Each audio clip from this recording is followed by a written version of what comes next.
Part 3 naman tayo. Ito naman ituturo ko sa iyo dito sa part 3 ay itong bawin na double, makita mo. Mapasa taas man yan or sa baba. At saka yung bawin na mayroon ganyan. Yan, ituturo ko sa iyo. At saka ganun din yung bawin na double na ganyan. Yan. O di kaya yung ganyan.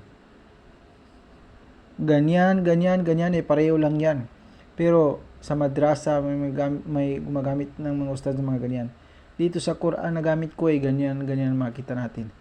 Bali, ang tawag sa mga bawi na ganyan ay damatain. Yung ganyan naman ay fathatain kapag sa taas, kasratain kapag sa baba ng letra. Bali, ang tawag sa kanilang lahat ng mga bawi na ganyan ay tanwin. Itong ganito naman na sign, sadda ang tawag dyan. Bali, unahin muna natin ito. Ang mga tanwin ay, tandaan mo ito, ang mga tanwin ay magtatapos sa letrang nun kung basahin sila, ha? Kahit yung ganito na papunta sa letter O ay ganun pa rin. Basta magtatapos sa letter nun. Halimbawa, ito ay ganyan ay A. Kapag double, sabihin mo na an. Ganun din kapag dito sa baba, I. Kapag double, sabihin mo na in. Ganyan lang. Yung papunta naman sa letter O, kapag ganyan ay U, kapag ganyan ay un. Susulat ako dito. Ha, ito ay pa, nun, sin, nun, saka nun. Ito ay pa na ganyan. Diretso ka dito sa nun, bali pan. Itong sin, ito yung bawel, bali pansi. Itong nun na ganyan ay nin, bali pansinin. Pwede akong gumamit ng tanwin na ganyan. Tatanggalin ko lang isang nun. Halimbawa, ganito. Alisin na natin ito. Ito. Fa, nun, sin. Nun. Ito ay pan, si. Itong nun, gawin ko lang double ang bawel. Magtatapos sa letrang nun. Bali, pansinin. Pansinin. Ito ay pansinin. Pareho lang kung basahin.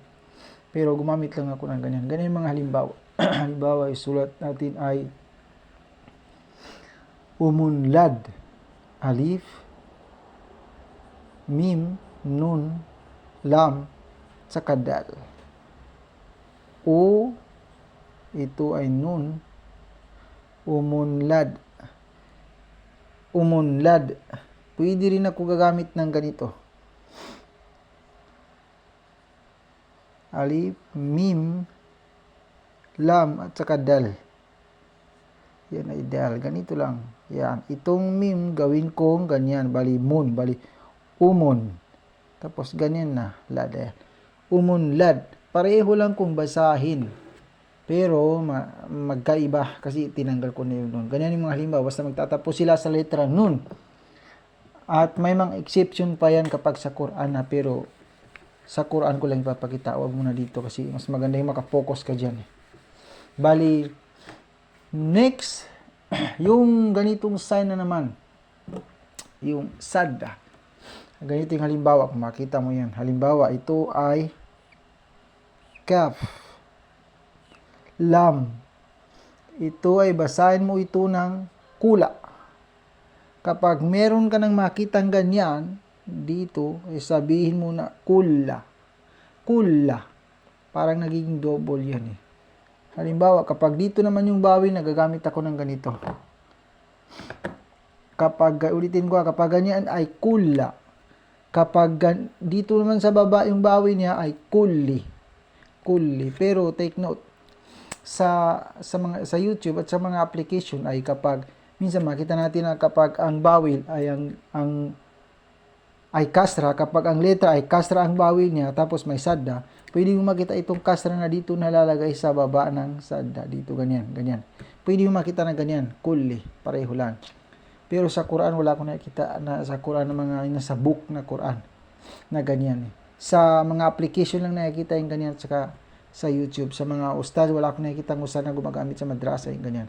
Ang importante ay alam mo. Ganun yun ha. Bali, halimbawa, kapag ganyan ay kullu. Kapag double ay sabihin na kullun. Ganun lang. Halimbawa ng kullun amana billahi wa malaikatihi wa kutubihi wa rusulihi. Ganunin mo, basta magtatapos sila sa, hindi, ito ang point dito.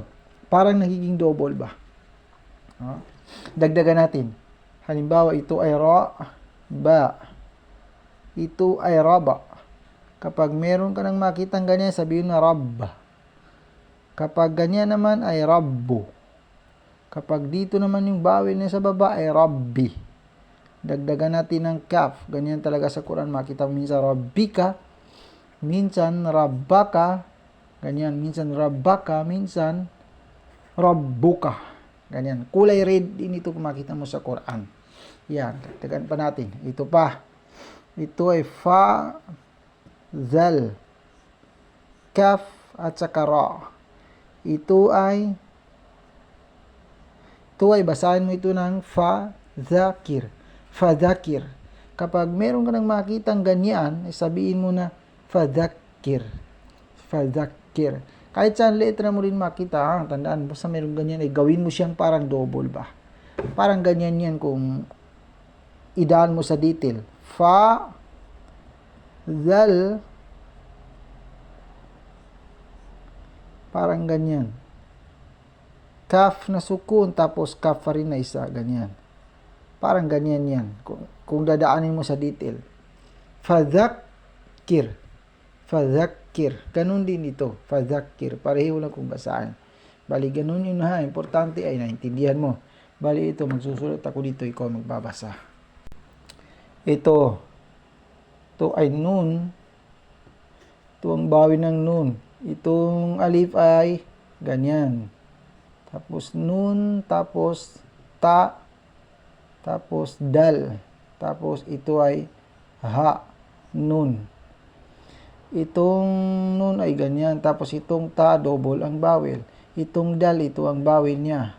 Itong ha, ganyan. Tapos meron ganyan. Yan. Ayusin natin para maklarong-klaro sa ating bulayat. Ganyan ang bawel ng ta. Itong dal, ito yung bawel niya. Paano mabasahin yan? At ito pa. Ito ay hamza na ganyan, lam, mim, ganyan, tapos itong mim ay ganyan, tapos ito ay ba. Hindi ko muna ako gagamit ng ganyan, sige lang, para hindi makakadistract sa'yo. O ganyan, may question mark yan. Paano basahin yan at paano basahin yan?